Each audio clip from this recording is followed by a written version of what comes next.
Hi everyone. आज की इस वीडियो में GS1 के इम्पॉर्टेंट जियोफिजिकल फिनोमेना से आंसर राइटिंग प्रैक्टिस करेंगे। आज का टॉपिक है how troposphere is a very significant atmospheric layer that determines the weather process. इसमें हम लोग को एसेंशियली ये लिखना है कि ट्रोपोस्फेयर का क्या रोल होता है वेदर प्रोसेसेस में। ये क्वेश्चन यूपीएससी 2022 में भी आ चुका है। तो इस वीडियो में हम लोग इंट्रोडक्शन देखेंगे जहाँ पे ट्रोपोस्फेयर का डेफिनेशन हम लोग डाल सकते हैं। फिर इसके बाद स्ट्रक्चर एंड कॉम्पोजिशन देखेंगे ट्रोपोस्फेयर का। उसके बाद वेदर प्रोसेसेस एटमॉस्फेयर में किस तरह से होता है वो देखेंगे। फिर एक केस स्टडी देखेंगे actually how weather event is influenced by the process in troposphere. Finally फिर देखेंगे क्लाइमेट चेंज का क्या इफेक्ट हो रहा है। फिर रिसर्च एरियाज क्या क्या है, जैसे जियो इंजीनियरिंग का क्या इंप्लीमेंट किया जा सकता है। फाइनली कंक्लूजन के साथ इस वीडियो को एंड करेंगे। तो let's quickly start the introduction of this topic. तो इंट्रोडक्शन में हम लोग डेफिनेशन डाल देंगे। डेफिनेशन में क्या डाल सकते हैं हम लोग, डेफिनेशन क्या है ट्रोपोस्फेयर का। ट्रोपोस्फेयर ये जो है सबसे lowest layer of earth atmosphere है जहाँ पे ऑल द वेदर फिनोमेना अकर। ठीक है, ये हो गया इसका लोकेशन। देन उसके बाद कहाँ से ये स्टार्ट होता है, तो ये starts at the earth surface से लेके एक्सटेंड करता है 8 किलोमीटर की ऊंचाई तक एट पोल्स, और उसी तरह से 17 किलोमीटर तक ये एक्सटेंड करता है एट इक्वेटर। तो आप दोनों जगह की आप लोकेशन बता दिए कि कहाँ से कहाँ इसका हाइट है। उसके बाद है कि इसका एक कंपोजिशन भी आप एक व्यू दे दिए। It contains the most of the earth's atmospheric moisture and mass. ये भी एक पॉइंट हो गया कि इसके आप कंपोजिशन के बारे में बता रहे हो, और इसका एक फीचर के बारे में बता रहे हो। Temperature in the troposphere decreases with altitude. ऊंचाई के साथ बढ़ते के साथ टेम्परेचर घटती जाती है। तो इसको एक डायग्राम के साथ भी हम लोग देख लेते हैं। सबसे पहले हमारा जो एटमॉस्फेयर उसमें आता है ट्रोपोस्फेयर, फिर स्ट्रेटोस्फेयर, मेसोस्फेयर, थर्मोस्फेयर, एक्सोस्फेयर। आप यहाँ देख सकते हैं यहीं पे हमारा एरोप्लेन एंड बादल वादल सारे यहीं पे होते हैं, और ओजोन लेयर हमारा स्ट्रेटोस्फेयर में होता है। तो ये रहा हम लोगों का इंट्रोडक्शन। इंट्रोडक्शन के बाद हम लोग स्ट्रक्चर एंड कंपोजिशन देखेंगे ट्रोपोस्फेयर का, जहाँ पे फिजिकल कैरेक्टरिस्टिक्स और कंपोजिशन के बारे में बात करेंगे। तो फिजिकल कैरेक्टरिस्टिक्स देखते हैं हम लोग। तो टेम्परेचर इसमें क्या होता है, टेम्परेचर जो ट्रोपोस्फेयर का होता है ये ऊंचाई के साथ जैसे जैसे हम लोग ऊंचाई जाते हैं वो घटता जाता है। इसका एवरेज टेम्परेचर जो है 15 डिग्री सेल्सियस होता है, बट आप जैसे जैसे ऊपर जाओगे ये -60 डिग्री सेल्सियस तक भी जा सकता है। ऐसा क्यों होता है, क्योंकि मेजॉरिटी ऑफ द सनलाइट जो होता है जो अर्थ तक पहुंचती है ये ऑब्जर्व किया जाता है ग्राउंड के द्वारा, which then warms the air above it. अब जो ग्राउंड के पास जो एयर है वो गर्म होगा। दैट इज वाई ट्रोपोस्फेयर का निचला हिस्सा जो होता है वो थोड़ा सा गर्म होता है, 15 डिग्री सेल्सियस का होता है। फिर ट्रोपोस्फेयर का प्रेशर एंड डेंसिटी कैसा होता है, तो इसमें भी प्रेशर जो है और डेंसिटी वो डिक्रीज करता है जैसे जैसे हम लोग एल्टीट्यूड ऊपर की ऊंचाई की ओर जाते हैं। जैसे सी लेवल पे अगर आप बात करोगे तो एवरेज प्रेशर 1013 HPa होता है, हेक्टो पास्कल्स होता है। But it drops to the about 2 to 5 hectopascal at the tropopause. Tropopause एक वो हो गया जहाँ पे ये ट्रोपोस्फेयर खत्म होता है, उसी को ट्रोपोपॉज बोलते हैं।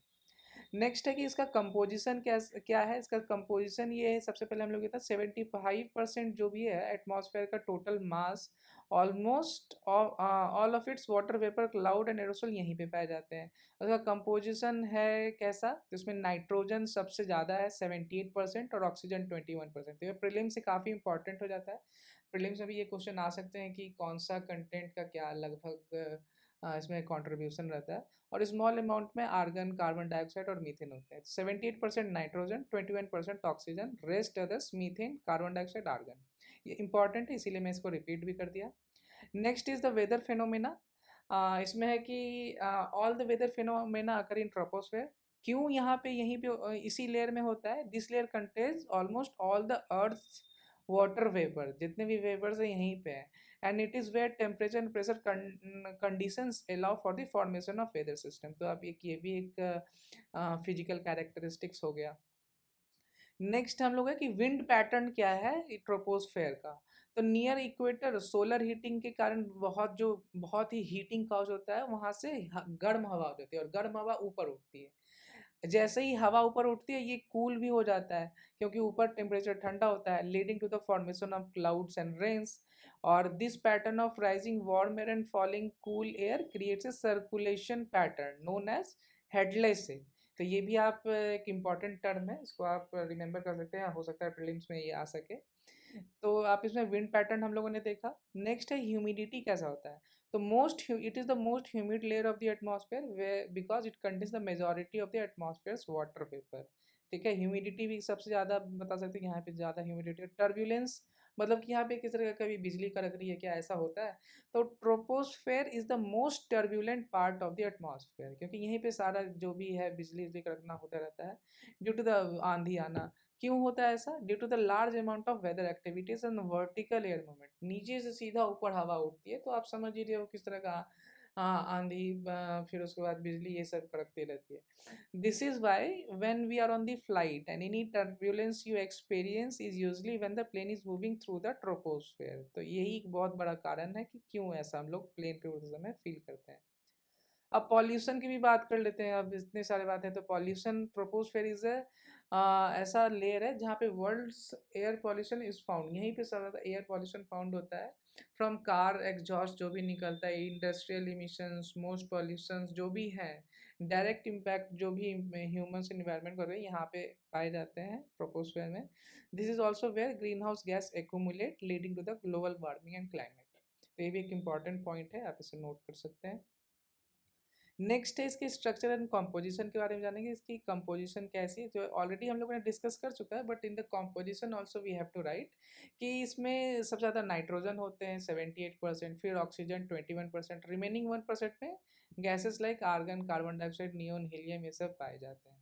नेक्स्ट है हाइट के भी बारे में हम लोगों ने बात किया था इंट्रोडक्शन में, यहाँ पे भी इसके कंपोजिशन में लिखना है हम लोगों को। At poles it can be from surface to 7 kilometer. At mid latitudes it extends up to 12 kilometer and equator ये 17 किलोमीटर तक ऊंचाई तक जाता है। ट्रोपोपॉज क्या है भाई? तो tropopause it is a boundary between the troposphere and the next layer. The stratosphere और ट्रोपोस्फेयर के बीच का जो बाउंड्री है उसे ट्रोपोस्फेयर कहते हैं। This is known as tropopause. At this boundary temperature lapse rate significantly decreases leading to the more stable and stratified atmosphere। कहने का ये मतलब आप जैसे ही इस ट्रोपोस्फेयर छोड़ने के लेयर के अंत तक पहुंचते हैं तो वहाँ टेम्परेचर और कम जाती है और वहाँ पे ठंड होने के कारण काफ़ी स्टेबल और स्ट्रेटिफाइड एटमॉस्फेयर पाया जाता है। ठीक है, तो ये बाउंड्री जो है act as a barrier to the vertical mixing of atmospheric gases. Next है ग्रीन हाउस गैसेस के बारे में क्या है? तो troposphere contains the bulk of earth's greenhouse like carbon dioxide and methane which are vital for maintaining Earth's temperature. These gases absorb and emit infrared radiation, creating a natural greenhouse effect that warms the planet. तो green house gases के बारे में जान लिया, तो हम लोगों ने स्ट्रक्चर एंड कंपोजिशन जान लिया ट्रोपोस्फेयर का। अब हम लोग इसके बारे में लिखेंगे वेदर प्रोसेसेस कौन कौन से होते हैं ट्रोपोस्फेयर में, क्या क्या कारण है, क्या क्या फैक्टर है। तो सबसे पहले टेम्परेचर ग्रेडियंट जो हम लोगों ने जाना कि जैसे ही हम लोग हाइट पे जाते जाते हैं तो टेम्परेचर कमता जाता है और due to the absorption of sunlight by the earth surface which then heats the air above it. तो ऐसा हम क्यों है? क्योंकि सरफेस से जो सनलाइट एब्जॉर्ब किया वहाँ हीट हो गया, उसके ऊपर जो एयर है वो गर्म हो जाता है, इसीलिए निचला हिस्सा जो होता है ट्रोपोस्फियर का वो हाई टेम्परेचर पे होता है in comparison to the last part of the troposphere। ठीक है, तो अब this temperature gradient is a की ड्राइवर ऑफ द वेदर, क्योंकि अब गर्म है एक जगह, एक दूसरी जगह ठंडा है, तो हवा चलती है, तो इसके कारण वेदर प्रोसेस होते हैं। It leads to the formation of air masses of different temperature and density. तो इसी कारण से वेदर प्रोसेसेस क्रिएट होता है। एक जगह टेम्परेचर कम है, एक जगह टेम्परेचर ज़्यादा है, तो इससे ना डिफरेंट एयर मासेस क्रिएट होते हैं टेम्परेचर एंड डिफरेंट डेंसिटीज के, जो कि एक one of the contributing factors है वेदर प्रोसेसेस का। फिर देखते हैं कन्वेक्शन, तो ये क्या है? अब देखो sun heats the earth surface which in turn heat the air directly above it. ठीक है, दिस वार्म एयर राइजेस, अब गर्म हवा ऊपर की ओर चढ़ती है, क्रिएटिंग एन अप ड्रिफ्ट। अब जैसे ही जैसे हवा ऊपर चढ़ती है ये कूल डाउन होती है and condense to form cloud, और ठंडा होकर क्लाउड बन जाती है और प्रिसिपिटेशन होता है। The basic mechanism of all weather phenomena. तो ये बहुत ही इंपॉर्टेंट पॉइंट है, कन्वेक्शन आप जरूर लिखें। फिर है कि विंड का देख लेते हैं। अब एयर प्रेशर डिफरेंट, जैसा हम लोगों ने देखा डिफरेंट एयर मास है तो डिफरेंट प्रेशर बने हैं, तो इसके कारण विंड का मूवमेंट होता है। Wind is a crucial component of weather system transporting heat and moisture of the globe. तो इस तरह से विंड आप देख सकते हो कि difference in the pressure wind वहाँ पे क्रिएट होता है। वाटर साइकिल कैसे होता है ट्रोपोस्फेयर में? Troposphere is where the water cycle occurs: evaporation, condensation, precipitation and transpiration all happen in this layer. तो ये पॉइंट आप जरूर लिखें. The water cycle is essential for the distribution of heat and formation of weather system. ठीक है, तो आपने ये देखा ये वेदर प्रोसेसेस क्या क्या चल रहे हैं ट्रोपोस्फेयर.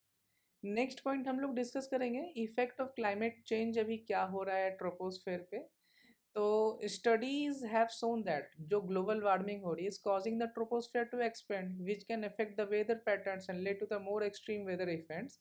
एक केस स्टडी में देखा गया that increased frequency and intensity of hurricanes and tropical storms which are fueled by the warm air in the troposphere. जितनी भी गर्मी बढ़ेगी उससे गर्म हवा बढ़ेगा, उससे ट्रॉपिकल स्टॉर्म्स और हुरिकेन्स ये सब बढ़ रहे हैं. तो ये आप एक एग्जांपल डाल सकते हो इफेक्ट ऑफ क्लाइमेट चेंज.